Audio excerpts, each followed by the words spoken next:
ಇಡೀ ರಾಜ್ಯವೇ ಹೆಮ್ಮೆ ಪಡುವಂಥ ಒಂದು ಯೋಜನೆ ಪೂರ್ಣಗೊಂಡಿದೆ. ನಿನ್ನೆ ಕೇಂದ್ರ ಸಚಿವ ನಿತಿನ್ ಗಡ್ಕರಿ ಅವರಿಂದ ಲೋಕಾರ್ಪಣೆ ಮಾಡಿದರೆ ಇವತ್ತು ಈ ಸೇತುವೆ ಮೇಲೆ ಕೂಡ ಇವತ್ತು ಸಂಚಾರ ಆರಂಭವಾಗಿದೆ. ಸಹಜವಾಗಿ ಈ ಭಾಗದಲ್ಲಿ ಅಂದರೆ 60 ವರ್ಷಗಳ ಹೋರಾಟದ ಪ್ರತಿಫಲವಾಗಿ ಈ ಒಂದು ಸೇತುವೆ ಕಾಮಗಾರಿ ಪೂರ್ಣಗೊಂಡಿದೆ. ಅಂದರೆ ಸುಮಾರು 473 ಕೋಟಿ ವೆಚ್ಚದ ಒಂದು ಇದು ಯೋಜನೆ ಆಗಿತ್ತು. ಈ ಒಂದು ಸೇತುವೆ ಅಂದರೆ ಈ ಅಂಬಾರಗೋಡ್ಲು ಕಳಸವಳ್ಳಿ ಏನು ಸೇತುವೆ ಇದೆ ಇದು ಸುಮಾರು 2 ಕಿಲೋಮೀಟರು 12 ಮೀಟರ್ ಇದೆ. ಇದು ಈ ಸೇತುವೆ ಅಗಲ 16 ಮೀಟರ್ ಇದೆ. ಎರಡೂ ಬದಿಯಲ್ಲೂ ಕೂಡ ತಲಾ 1.5 ಮೀಟರ್ ಇದೆ. ಇದ್ರ ಜೊತೆಗೆ ಏನಂದರೆ ಈ ಸೇತುವೆ ಏನು ಶರಾವತಿ ಹಿನ್ನೀರಿದೆ, ಈ ಶರಾವತಿ ಹಿನ್ನೀರಿನ ಏನು ಸೇತುವೆ ಇದೆ, ಈ ಹಿನ್ನೀರಿನ ಮೇಲೆ ಇದನ್ನು ಸೇತುವೆಯನ್ನು ನಿರ್ಮಾಣ ಆಗಿದೆ. ಸಹಜವಾಗಿ ಕೂಡ ಇದು 2018ರಲ್ಲಿ ಆರಂಭವಾಯಿತು, ಶಂಕುಸ್ಥಾಪನೆ ಆಯಿತು. 2025 ಜುಲೈ 14ಕ್ಕೆ ಪೂರ್ಣಗೊಂಡಿದೆ. ನಿನ್ನೆ ಕೂಡ ಲೋಕಾರ್ಪಣೆ ಆಗಿದೆ. ಹಾಗಾಗಿ ಇಷ್ಟೊಂದು ಅಂದರೆ ಕೇವಲ 7 ವರ್ಷ ಅವಧಿಯಲ್ಲಿ ಈ ಯೋಜನೆ ಪೂರ್ಣಗೊಂಡಿದೆ. ಈ ಸೇತುವೆ ಸಂಪೂರ್ಣವಾಗಿ ಏನು ಶರಾವತಿ ಹಿನ್ನೀರಿದೆ ಆ ಹಿನ್ನೀರಿನ ಮೇಲೆ ನಿಂತ್ಕೊಂಡಿದೆ. ಈ ಹಿನ್ನೀರಿನಲ್ಲಿ ಸುಮಾರು 18 ಪಿಲ್ಲರ್ಗಳಿದ್ದಾವೆ. ಈ 18 ಪಿಲ್ಲರ್ಗಳ ಮೇಲೆ ಈ ಒಂದು ಸೇತುವೆ ನಿಂತ್ಕೊಂಡಿದೆ. ಅದು ಅತ್ಯಾಧುನಿಕ ತಂತ್ರಜ್ಞಾನ ಬಳಕೆ ಮಾಡಿಕೊಂಡು ಈ ಒಂದು ಸೇತುವೆಯನ್ನು ನಿರ್ಮಾಣ ಮಾಡಲಾಗಿದೆ. ಸಹಜವಾಗಿ ಕೂಡ ಹಗಲು ರಾತ್ರಿ ಕೂಡ ಸಾಕಷ್ಟು ದೊಡ್ಡ ಸಂಖ್ಯೆಯಲ್ಲಿ ಕೂಡ ಕಾರ್ಮಿಕರ ಪರಿಶ್ರಮ ಆಯಿತು ಮತ್ತು ಹೋರಾಟ ಆಯಿತು. ಆ ಹೋರಾಟದ ಪ್ರತಿಫಲವಾಗಿ ಈ ಒಂದು ಸೇತುವೆ ನಿರ್ಮಾಣಗೊಂಡಿದೆ. ಅಂದರೆ ದೇಶದಲ್ಲೇ ಇರುವಂಥ ಒಂದು ಪ್ರಮುಖ ಒಂದು ಗಮನ ಸೆಳೆದಿರುವಂಥ ಒಂದು ಸೇತುವೆ ಅಂತ ಹೇಳ್ಬೋದು.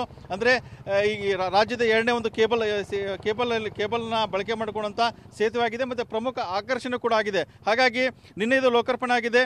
ಲೋಕಾರ್ಪಣೆ ನಂತರ ಇವತ್ತು ಮೊದಲೇ ದಿವಸ ಕೂಡ ಈ ಒಂದು ಸೇತುವೆ ಮೇಲೆ ಕೂಡ ಹೆಚ್ಚಿನ ಸಂಖ್ಯೆಯಲ್ಲಿ ವಾಹನ ಸಂಚಾರ ಆರಂಭ ಆಗಿದೆ.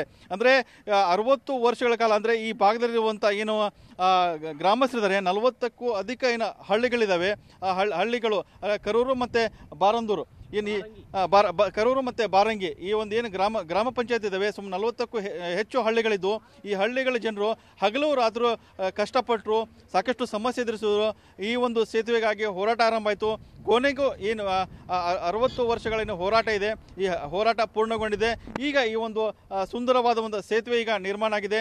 ಇದರ ಮೇಲೆ ಅಂದರೆ ಅವರು ಸುತ್ತಿ ಬೆಳೆಸಿ ಅಂದರೆ ಸುಮಾರು 100-120 ಕಿಲೋಮೀಟರ್ ಸುತ್ತಿ ಬೆಳೆಸಿಕೊಂಡು ಸಾಗರ ಮತ್ತು ಏನು ಶಿವಮೊಗ್ಗ ನಗರಕ್ಕೆ ಬರಬೇಕಾಗಿತ್ತು ಅಂತ ಕಷ್ಟದ ಪರಿಸ್ಥಿತಿಯಲ್ಲಿದ್ದರು.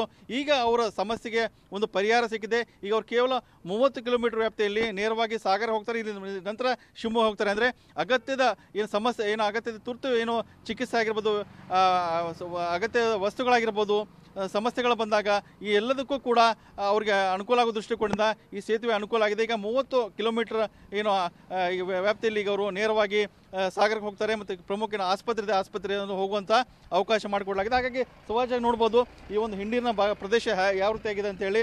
ಈ ಭಾಗದಲ್ಲಿರುವಂಥ ಜನರು ಎಷ್ಟೆಲ್ಲ ಕಷ್ಟಗಳನ್ನು ಪಟ್ಟಿದ್ರು. ಅಂದರೆ ಈ ಒಂದು ಕುಗ್ರಾಮಗಳು ದ್ವೀಪದಂತಾಗಿತ್ತು.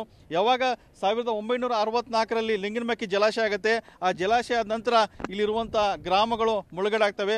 ಸಂಪೂರ್ಣವಾಗಿ ಈ ಏನು ಗ್ರಾಮಗಳ 40ಕ್ಕೂ ಹೆಚ್ಚು ಹಳ್ಳಿಗಳು ಹೌದು ಈ ಭಾಗದ ಸಾಗರ ತಾಲೂಕಿನ ಏನಿದೆ 40ಕ್ಕೂ ಹೆಚ್ಚು ಹಳ್ಳಿಗಳು ದ್ವೀಪದಂತಾಗುತ್ತೆ. ಸಾಕಷ್ಟು ಪರದಾಡ್ತಾರೆ. ಅಂದರೆ ಅವರು ಬೆಳಗ್ಗಿಂದ ಸಂಜೆವರೆಗೂ ಕೂಡ ಅವರಿಗೆ ಅವಕಾಶ ಇದ್ದಿದ್ದು, ಅವರಿಗೆ ಪ್ರಮುಖವಾಗಿ ಸಂಚಾರ ಮಾಡಲಿಕ್ಕೆ ಅವಕಾಶ ಇದ್ದಿದ್ದು ಕೇವಲ ಲಾಂಚ್ಗಳಲ್ಲಿ ಮಾತ್ರ ಇರುತ್ತೆ. ಅಂದರೆ ಬೆಳಗ್ಗೆ ಮತ್ತು ಸಂಜೆವರೆಗೆ, ಬೆಳಗ್ಗೆ 8 ಗಂಟೆ ಶುರು ಆದರೆ 6 ಗಂಟೆವರೆಗೆ ಲಾಂಚ್ಗಳಲ್ಲಿ ಮಾತ್ರ ಅವ್ರು ಹೋಗಬೇಕು ಬರಬೇಕು. 6 ಗಂಟೆ ನಂತರ ಯಾವುದೇ ಅವರಿಗೆ ಸಂಪರ್ಕ ಇರಲಿಲ್ಲ. ಹಾಗಾಗಿ ಸಾಕಷ್ಟು ಪರದಾಡಿದ್ರು, ಸಾಕಷ್ಟು ಕಷ್ಟಪಟ್ಟರು.